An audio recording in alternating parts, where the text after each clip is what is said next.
Good morning, students.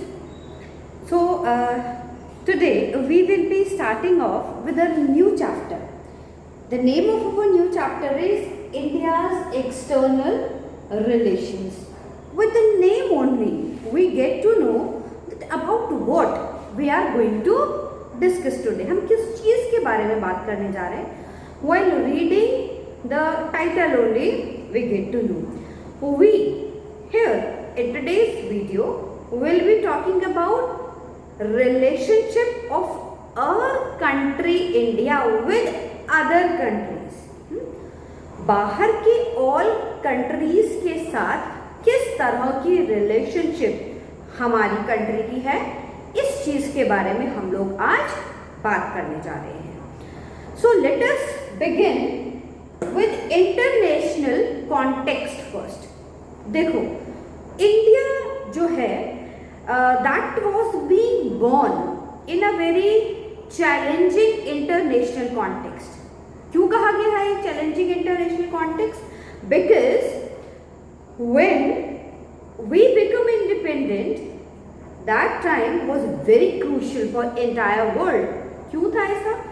Because हम 45 में बाहर आए थे. किससे? सेकेंड वर्ल्ड वॉर फेज से बाहर आए थे. दूसरा, through out the world this era 45 से 55 का जो एरा है, वर्ल्ड में जाना जाता है किसके लिए? डीकोलोनाइजेशन. अब डीकोलोनाइजेशन से पहले एक चीज हम और समझे, क्या कॉलोनाइजेशन क्या है? When a country is ruling other country, उसको अपना दास बनाकर हम कह सकते हैं, उसके ऊपर कब्जा करके अपना रूल चला रही है. जैसे हम लोग थे ऑफ ब्रिटिशर्स, है ना. India was the colony of Britishers till 1947. तो एंटायर वर्ल्ड में उस वक्त कॉलोनिज्म बहुत ज्यादा चल रहा था. क्या दिक्कत थी इस कॉलोनिज्म से? जो कॉलोनाइज्ड कंट्री होता था, let's say we talk about India, तो what Britishers were doing, they were taking entire raw material of India to flourish their industries in England, and they are returning back with the furnished goods. So हम क्या थे? हम एक source थे उनके लिए अपने इंडस्ट्रियलाइजेशन को बढ़ाने का. अदर देन दैट और क्या प्रॉब्लम्स आती थी? और प्रॉब्लम्स ये आती थी कि कॉलोनाइज्ड कंट्री जो है उसका हर तरह से शोषण किया जाता. तो वो एरा जो है वो बहुत ही डिफिकल्ट फेज था, और इंडिया जो है वो उस वक्त, इंडिया ही नहीं पूरा वर्ल्ड, इससे बाहर निकलने की कोशिश कर रहा था. Now there was one more problem. वो क्या थी? That the world at that time, the world had witnessed the devastating war. Devastating, destruct कर देने वाली, तबाह कर देने वाली, खत्म कर देने वाली जो वॉर है वो भी हमने देखा था. And we here means we all the entire world is trying to grapple themself out from that thing. Grapple मतलब बाहर निकलने की कोशिश कर रहे थे इस इशू से, and were in the reconstruction phase. अपने रिकंस्ट्रक्शन फेज में उस वक्त थे. एक और भी था कि and there was a demand of an common international agency which could help us out to come out from the war. International level पर एक ऐसी इंटरनेशनल बॉडी की रिक्वायरमेंट फेस की जा रही थी जिसकी हेल्प से जो है we could collapse this colonialism, इसको हम खत्म कर पाए और सारा जो वर्ल्ड है वो एक साथ मिलकर चले. अब इन बहुत डिफिकल्ट एरा में हम लोग जो है वो आजाद हुए थे. अब ऐसे टाइम में इंडिया फ्री कंट्री का पहला चीज क्या होती है? पहली पहचान क्या होती है? That they have their own independent foreign policy. क्या है फॉरेन पॉलिसी? कि हमारा बिहेवियर, एटीट्यूड, ट्रेड रिलेशनशिप कैसे रहेंगे बाहर की कंट्रीज के साथ, दूसरी कंट्रीज के साथ. So it is an honour, foreign policy is an honour for all the citizens of a particular country. हमें प्राउड होना चाहिए कि हमारी अपनी foreign policy, because that deploys, that describes that we are living in an independent nation. So free Indian foreign policy reflected all these welfare and democracy, all these welfare concern in the period immediately after independence. Now, apart from these factors at the global level, India had its own share of concern. हर चीज के बारे में हम अपनी presence हर जगह show करना चाह रहे थे कि हम ये बताना चाह रहे थे वर्ल्ड को कि हमारी फॉरेन पॉलिसी है, उसका क्या इम्पैक्ट रहेगा पूरे वर्ल्ड के ऊपर. लेकिन चीजें बहुत प्रॉब्लमैटिक थी, आसान नहीं थी. प्रॉब्लम क्या थी? सबसे पहली प्रॉब्लम तो ये थी कि जो ब्रिटिश गवर्नमेंट है, that had left us behind with the legacy of many international disputes. हम जो हमारी कॉलोनी कंट्री थी ब्रिटिश, उन लोगों ने क्या किया था, बहुत सारे प्रॉब्लमैटिक डिस्प्यूट्स, फॉरेन बाउंड्रिकल इश्यूज और ट्रीटीज एंड और बहुत कुछ डिस्प्यूट जो है वो साइन कर गए थे. पार्टीशन जो है उसने एक अलग ही प्रेशर हम लोगों पर बना दिया था.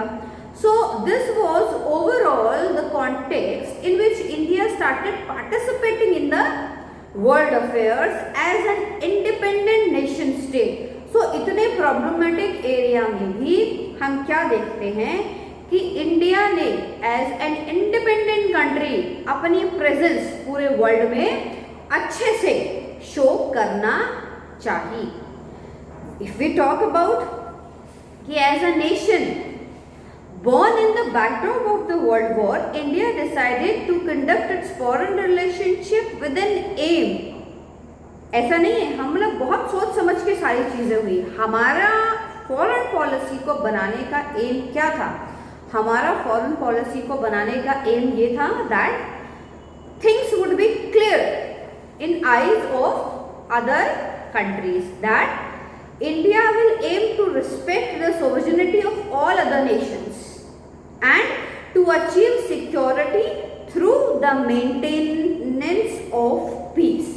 ये दो मेजर चीजें थी जो कि हमारी फॉरेन पॉलिसी का एक बहुत बड़ा पार्ट कवर करती हैं. वो क्या थी? सबसे पहली तो थी respect for sovereignty. Sovereignty word यहां पर आया है. सोवरेनिटी का मतलब है दैट इंडिया हर कंट्री की एकता और अखंडता का सम्मान करेगा. We as an independent country will respect other countries' independence and we will never interfere in their internal matters until unless we are being called for a help. जब तक कि हमको बुलाया नहीं जाएगा हम किसी के मैटर में इंटरफेरेंस नहीं करेंगे. ठीक है. दूसरा जो इम्पोर्टेंट मैसेज वो देना चाहा इंडिया ने, वो क्या था? वो था maintenance of piece. With this India wants to describe all other countries that हम हमेशा शांति की बात करेंगे. We will never increase the chances of war or even a minor fight with everyone. अब the aim with which we have started our journey as an independent nation, ये सारी चीजें हमने ना केवल बोली बल्कि अपने कॉन्स्टिट्यूशन के directive principles of state policy के थ्रू ये चीजें हमने क्लियर भी कर दी. क्लास 11th में हमने पढ़ा था directive principles of state policy, उसको ऐड किया था हमने. तो उसमें हमने इन चीजों को बिल्कुल क्लियर भी कर दिया। Further, when we move further here to what we see that just as both internal and external factors they guide the behavior of an individual or family, है ना, दोनों ही मैटर। हम बहुत छोटे से इसकी बात करते हैं। एक फैमिली में होने वाले सारे मैटर्स, चाहे वो बाहर उनका बिहेवियर बाहर कैसा है और इंटरनली कैसा है, पड़ोसियों को तो पता ही होता है ना हम कैसे हैं, तो वो पता होता है। तो डोमेस्टिक लेवल पर और इंटरनेशनल लेवल पर, एनवायरनमेंट पर, दोनों में ही हमारी डिजायर, हमारा क्या रवैया रहेगा, ये सब कौन एक्सप्लेन करता है? ये foreign policy of a nation वो डिसाइड करता है। तो हमने ऑलरेडी बता दिया कि भैया हमको किसी के मैटर में फालतू में पढ़ना नहीं है। We believe in maintaining peace, we respect the sovereignty of all the countries, and this is the thing which we want as a country, we want from you। साथ में हमने ये बात भी जो है क्लियर कर दी। अब देखो जो अच्छा, as an developing, not only India, as all the developing countries, they require resources to, क्यों जरूरी था इनके लिए? To effectively advocate the concern in international system, so they pursue more modest goal than their own neighborhood. Moreover, their economy and security policies जो हैं, security की जो है, it depends on the powerful state। देखो world जो है, when we become independent, then entire world was being divided up into two poles that we have already studied in chapter first, the Cold War. World was in Cold War. The entire world was being divided up into two parts, USA and USSR. So, अब जितने भी countries थे जो newly independent हो रहे थे या पहले से मौजूद थे, उनके दिमाग में क्या चल रहा था? उनके दिमाग में क्या चीज आ रही थी? उनके दिमाग में चल रहा था कि भैया इन दोनों में से किसी एक का सपोर्ट हमारे लिए जरूरी है, to develop our economic status as well as to show our presence, कि हम भैया इतनी पावरफुल कंट्री के साथ खड़े हैं। तो ये कंटेम्पररी मूवमेंट था वर्ल्ड का, जब हम देखते हैं ना, इसके बारे में डिटेल से ऑलरेडी वी हैव डिस्कस्ड। तो यहाँ हम देखते हैं कि टाइम के साथ साथ जैसे ही कोल्ड वॉर खत्म होता है, कब खत्म होता है कोल्ड वॉर? 1991 में। जब कोल्ड वॉर खत्म होता है तो इंटरनेशनल रिलेशंस जो थे, इंटरनेशनल रिलेशंस ही हमारी फॉरेन पॉलिसी में बहुत बड़ा रोल अदा करते हैं, वो बिल्कुल चेंज हो जाते हैं, है ना। तो क्यों चेंज हो जाते हैं भैया? समीकरण बदल गए पूरे, the entire things changed। USSR once that was on the top of the world, वो collapse हो गया। So the people or the countries who were with USSR, अब उनके पास कोई रास्ता नहीं है, क्योंकि USSR का दोस्त हमेशा ही USA का दुश्मन कहलाएगा, एंड वाइस वर्सा। तो इंटरनेशनल कॉन्टेक्स्ट पर हम देखते हैं, while we were deciding our foreign policies at that time, all these things were going on international level। ये सारी चीजें जो हैं वो चल रही थी इंटरनेशनल लेवल पर। सेकेंड चीज की जब हम बात करते हैं तो सेकेंड सबसे इंपॉर्टेंट चीज बनी नैम। नैम सुना सुना लग रहा है ना, कुछ भी word about NAM I think. कहाँ?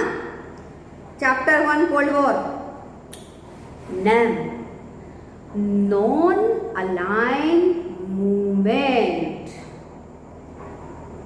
ये we can say it has acted as the backbone of Indian foreign policy.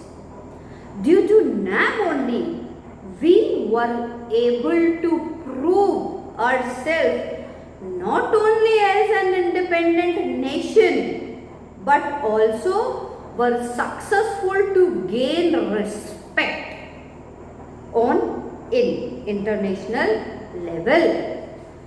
हमारी नॉन अलाइन मूवमेंट क्या था, थोड़ा सा इसको समझे पहले, ठीक है। नॉन अलाइन मूवमेंट, अलाइन दोस्ती करना, we have earlier discuss this thing that India was being born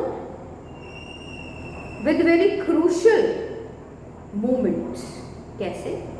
world दो पोल्स में डिवाइड था, USA and USSR.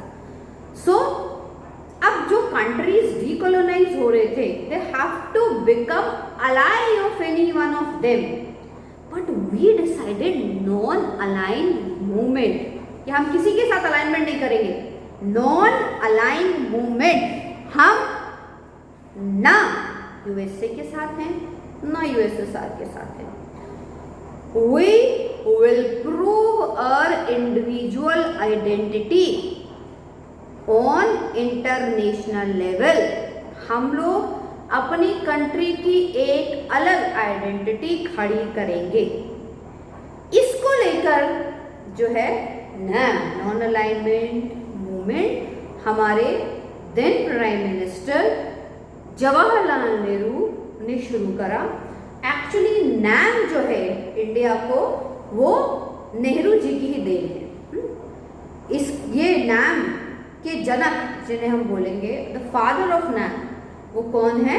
Pandit Nehru. He is considered as the father of NAM. उन्हीं को हम कंसिडर करते हैं। अब देखो, इंडिया के नेशनल मूवमेंट की जब हम बात करते हैं तो Indian national movement was not an isolated process.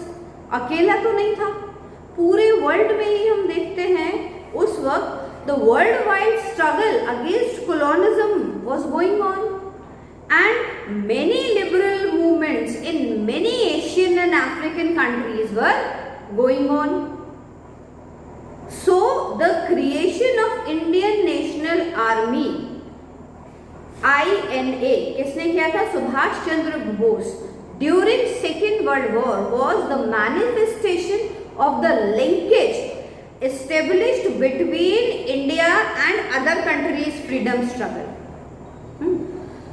ये उसी वक्त जब INA वर्क में आया तभी ये चीज जो है वो क्लियर हो गई कि किसी भी कॉलोनाइज्ड कंट्री का फ्रीडम स्ट्रगल जो है वो खाली उसका फ्रीडम स्ट्रगल कंसिडर नहीं किया जा सकता, वो सभी का स्ट्रगल है।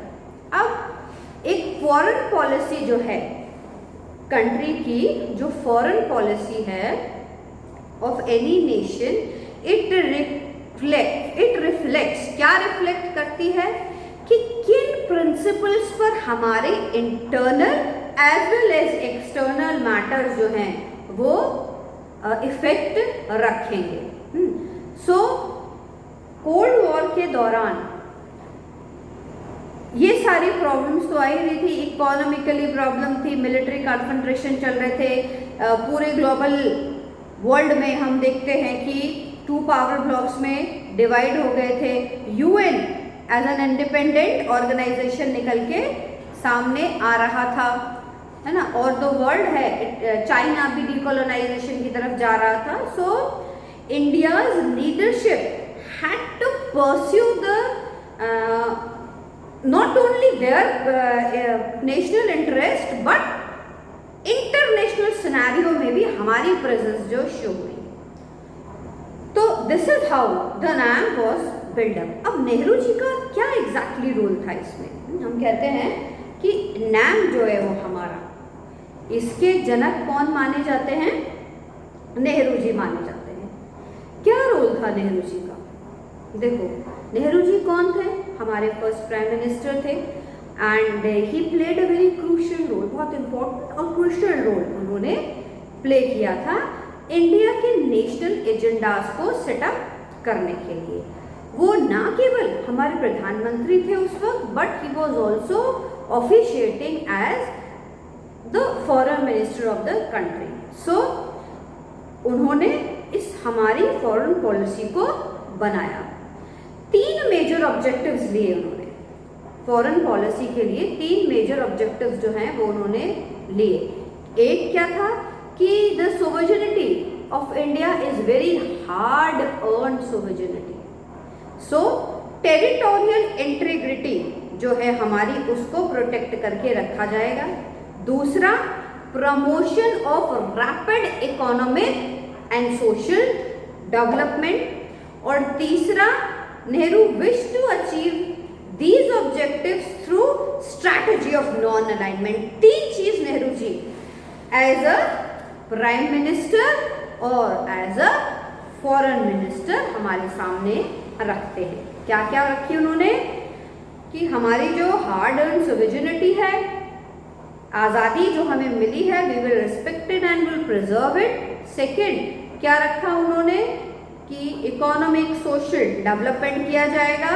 और तीसरा जो सबसे इम्पोर्टेंट पॉइंट जो है वो उन्होंने रखा, वो ये रखा उन्होंने कि India as an independent country खड़ा होगा और ये सारे ऑब्जेक्टिव्स हम नैम के थ्रू गेन करेंगे।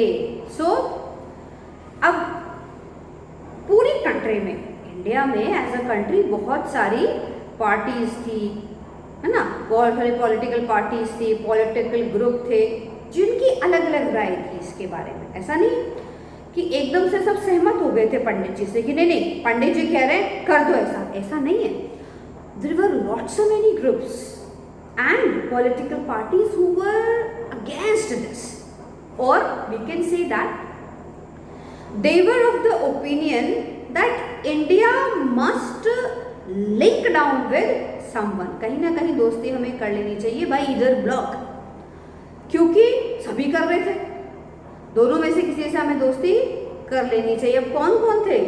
इवन डॉक्टर BR अम्बेडकर, हमारे कॉन्स्टिट्यूशन मेकर, उनका भी यही कहना था कि किसी के साथ हमें कर लेनी चाहिए। कुछ पॉलिटिकल पार्टीज थी जो which were against this communism, they wanted us to follow USA। जो कम्युनिस्ट थे वो चाह रहे थे USSR को ही फॉलो कर ले हम। बाकी लिबरलिस्ट थे, उनको लगता था कि नहीं नहीं भैया USA को फॉलो कर लो तुम।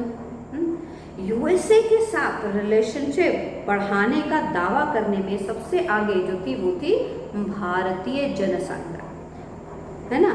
बाद में वो स्वतंत्रता पार्टी में भी गए, BJP भी उन्होंने करी, लेकिन नेहरू जो है ही वॉज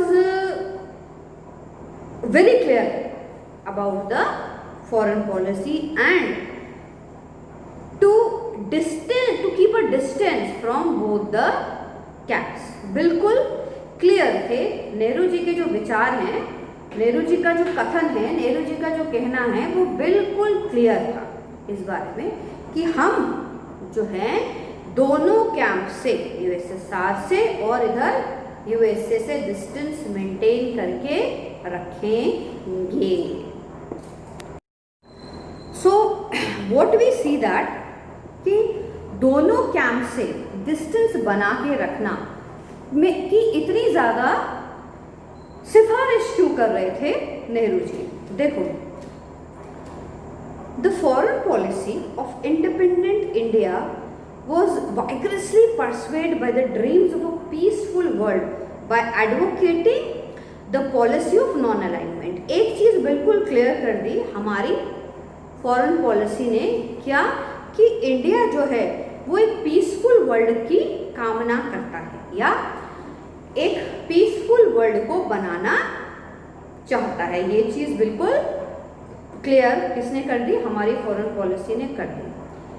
दोनों ग्रुप्स में ऐड ना होकर हम क्या कर रहे थे? हम कोल्ड वॉर की जो कॉन्फ्रंटेशन है, जो प्रॉब्लम है, उसको शांत कर रहे थे और we were contributing human resource to the UN peace keeping operations. हमने बिल्कुल क्लियर कर दिया कि हमारे जो आर्मी है या हमारा जो साथ है वो किसको जाएगा? वो जाएगा UN को।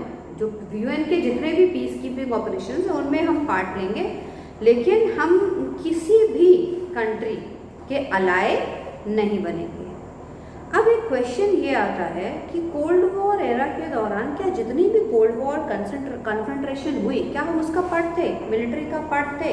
हाँ थे। इंडिया हमेशा ही डिस्टेंस बना के रखना चाहता था यूएस से और यूएसएसआर से। क्यों था?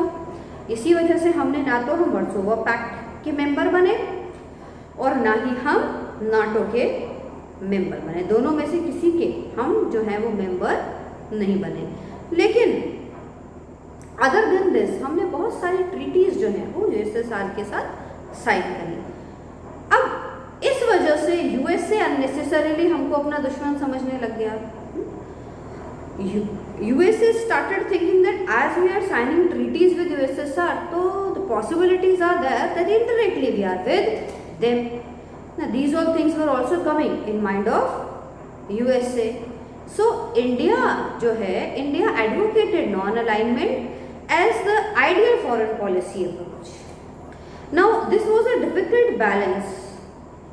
At that time we were least developed country. So at that time to maintain balance with the two superpowers was really a very difficult job, बहुत मुश्किल था।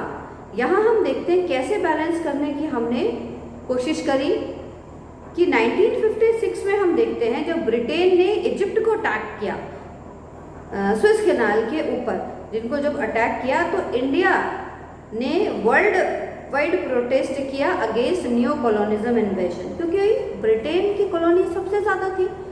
तो इंडिया खुल के उस वक्त ब्रिटेन के सामने आ गया था कि ये जो न्यू कॉलोनिज्म है, इन्वेजन जो शुरू कर रहा है ब्रिटेन, इसको वहीं ख़त्म कर देना चाहिए, है ना।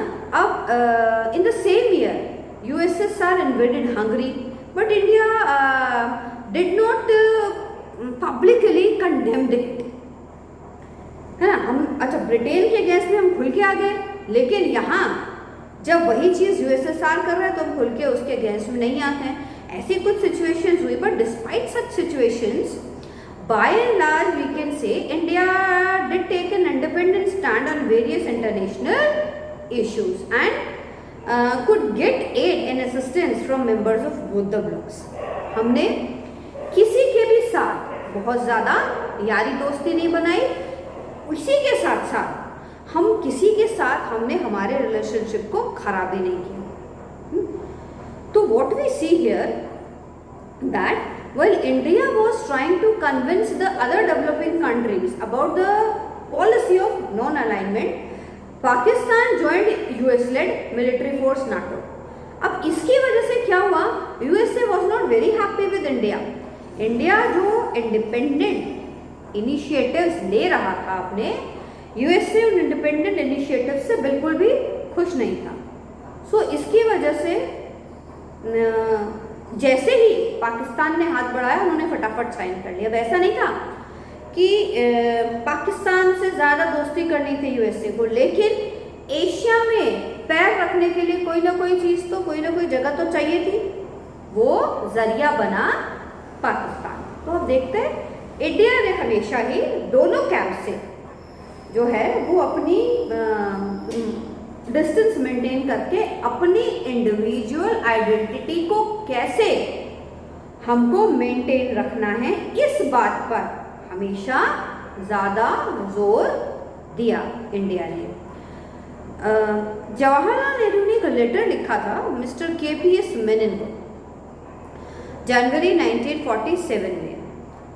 उस लेटर में बिल्कुल क्लियर जिक्र इन्होंने किया था, पंडित जी ने उसमें बिल्कुल क्लियर जिक्र किया था that our general policy is to avoid excitement और एंटेंगलमेंट इन पावर पॉलिटिक्स, कि हम कैसे भी किसी भी तरह की पॉलिटिकल पावर या पॉलिटिक्स, इंटरनेशनल पॉलिटिक्स का पार्ट नहीं बनेंगे।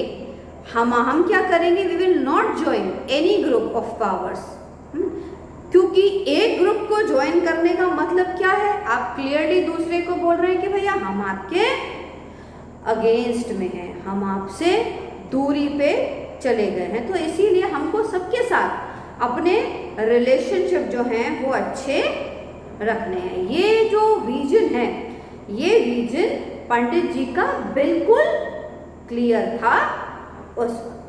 तो this is how the non alignment policy of India start working. So vision जो है हम देखते हैं पंडित नेहरू का जो विजन है वो बिल्कुल क्लियर था। एक और टर्मिनोलॉजी निकल के सामने आती है कि वो टर्मिनोलॉजी हमें समझ में आती है एशियन एफ्रो यूनिटी। बहुत इंपॉर्टेंट टर्म है और नॉन अलाइनमेंट के हिसाब से और भी इंपॉर्टेंट है। देखो, if we talk about size, location, power weapons, population, power potential, Nehru ने बहुत important as well as crucial role play किया इंडिया के वर्ल्ड अफेयर्स को मेंटेन करने में। एफ्रो एशियन यूनिटी क्या बोलती है? एफ्रो एशियन यूनिटी बोलती है, देखो एफ्रो एशियन चीज को समझो, जब कॉलोनिज्म था तो मैक्सिमम कंट्रीज एशिया और अफ्रीका के ही कॉलोनाइज थे, है ना? ये तो पूरा ही कॉलोनाइज था। तो जब हमारी प्रॉब्लम्स सेम है, कॉलोनाइज में तो प्रॉब्लम सेम है हमारी, तो नेहरू जी का कहना था कि जब हमारी प्रॉब्लम सेम है तो क्यों ना उन प्रॉब्लम्स से बाहर निकलने का रास्ता भी हम सेम ही ढूंढें और किसी और कंट्री पे डिपेंडेंस शो करने की बजाय हम क्या करें, हम ये बताएं, हम सब एक हो जाए, सारे अफ्रीकन और एशियन कंट्रीज जो कि डीकॉलोनाइज हो चुके हैं वो एक हो जाएं और एक होने के बाद वो क्या करें, वो उन कंट्रीज की हेल्प करें जो अभी डीकॉलोनाइज नहीं हो पाए हैं। तो क्या होगा इससे? क्योंकि हमारी प्रॉब्लम सेम है तो भैया हमें सॉल्यूशन भी सेम ही मिलना चाहिए, सेम तरीके का मिलना चाहिए। एक साथ मिलकर अगर हम निकाल लेंगे तो हमारी डिपेंडेंसी जो है वो खत्म हो जाएगी। तो इसलिए हम देखते हैं बहुत सारे लोगों से बहुत सारी कंट्रीज से बात करने के बाद 5 फाउंडिंग मेंबर्स के साथ इंडिया ने newly independent Asian African Nations की यूनियन बना ली जिसका नाम था नैम, और बैंडन कॉन्फ्रेंस में नैम को एस्टेब्लिश कर दिया गया। पहली समिट जो थी नैम की वो बेलग्रेड सितंबर 1961 में हेल्ड होती है।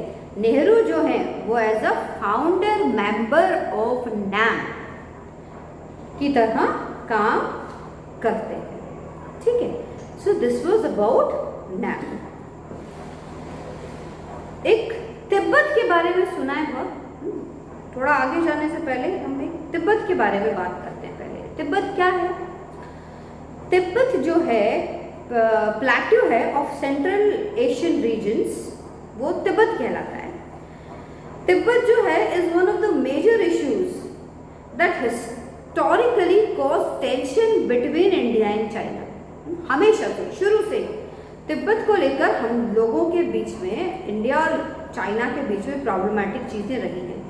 China had claimed administrative control over Tibet, हमेशा से चाइना ये कहता है, and from time to time Tibet was independent too. अब 1950 में हम जैसे देखते हैं, now China took over control of Tibet, large section of the Tibetan population oppose this takeover. अब 1950 में जब तिब्बत को टेक ओवर करने की कोशिश करी जाती है चाइना के द्वारा, तो जितने भी तिब्बतियन सिटीजन्स है ना वो बिल्कुल अगेंस्ट में आ जाते हैं। अब यहाँ इंडिया को बीच में पड़ना पड़ता है। इंडिया क्या करता है? India tried to persuade China to recognise Tibet's claim for independency. वो बोलता है कि भाई क्या दिक्कत है, तिब्बत इंडिपेंडेंट कंट्री रहना चाहता है, उसको इंडिपेंडेंट कंट्री रहने दो ना। यही कड़ी आगे जुड़ती है पंचशील एग्रीमेंट में हमारे। When the Panchsheel agreement was being signed, तब क्या होता है, इंडिया एंड चाइना कब हुआ था? 1954 में पंचशील साइन हुआ था। Through one of its clause about respecting each other's territorial integrity and sovereignty, India considered China's claim over Tibet. Clearly ये बात साफ कर दी जाती है। अब the Tibetan spiritual leader Dalai Lama जो है, he accompanied the Chinese premier, कौन उनके हेड थे उस वक्त, Zhou Enlai, during the official Chinese visit जो कि 1956 में उन्होंने करी थी। He informed Nehru about the worsening situation of Tibet, but China had cleared and assured India that Tibet will be given greater autonomy they enjoyed earlier. ना झूठ बोला हमेशा चाइना ने हमसे, और सिचुएशन जो है वो वर्स होती चली गई, और दलाई लामा जो है they crossed over into the Indian border and sought asylum which was granted. भी शरण लेने आया है तो शरण तो दे ही देते हैं, हम हिंदुस्तानी बड़े दिल के हैं। Now the Chinese also sought refugee in India and many other countries of the world. अब इंडिया में क्या है, particularly in Delhi a large number of Tibetans are being settled, है ना। तुम देखते हो जगह जगह पर तिब्बती मार्केट भी लगे हुए मिलते हैं। तो ये इंडिया की पहल रही तिब्बत को इकोनॉमिकली साउंड करने के लिए। दलाई लामा जो हैं वो धर्मशाला, इंडिया धर्मशाला हिमाचल प्रदेश में जगह है, वहीं से अपना जो सारा काम काज है तिब्बत का वो देखते हैं, और आज तक भी हम देखते हैं चाइना और इंडिया के बीच में तिब्बत को लेके बहुत सारी प्रॉब्लम्स जो हैं वो आती रहती हैं। अब चाइना ने क्या किया? China has created the Tibet autonomous region which is an integral part of China. Tibet जाना नहीं चाहता, चाइना छोड़ना नहीं चाहता, इंडियन बेचारे बीच में फंस जाते हैं। खैर तिब्बतीज जो हैं they oppose the Chinese claim that Tibet is a part of Chinese territory. अब अननेसेसरीली आप किसी के घर पे कब्जा करना चाहोगे तो आपको क्या मिलेगा? बाप मार के भगाएगा।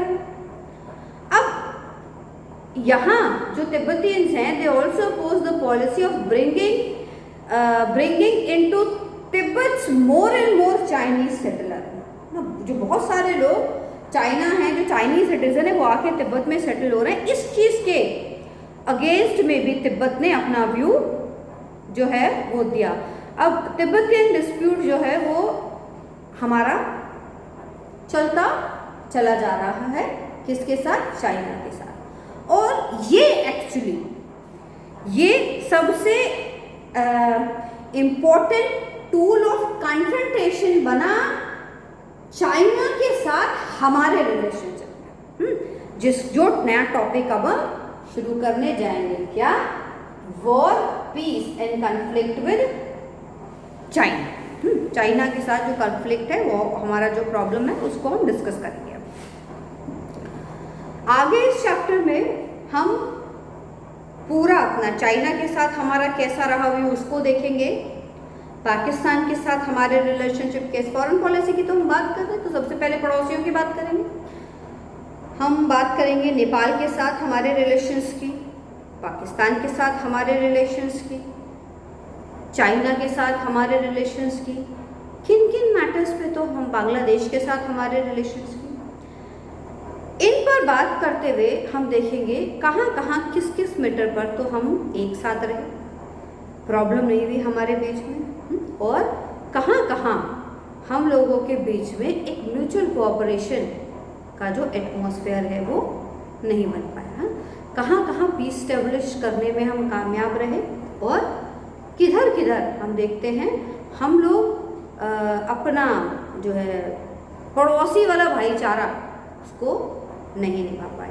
हालांकि इंडिया का शुरू से इनिशियली फ्रॉम इंडिपेंडेंस ओनली कभी भी हमारा ध्यान इस चीज़ पे नहीं है कि क्या हमारे किसी पड़ोसी को डरा के धमका के हम उसके स्टेट को अपने अंदर ले लें, उसकी टेरिटरीज को क्रॉस कर जाएं, या किसी तरह से हम उससे वॉर करें, कभी नहीं रहा हमारा। हमेशा इंडिया ने उकसाए जाने के बाद ही आंसर दिया है।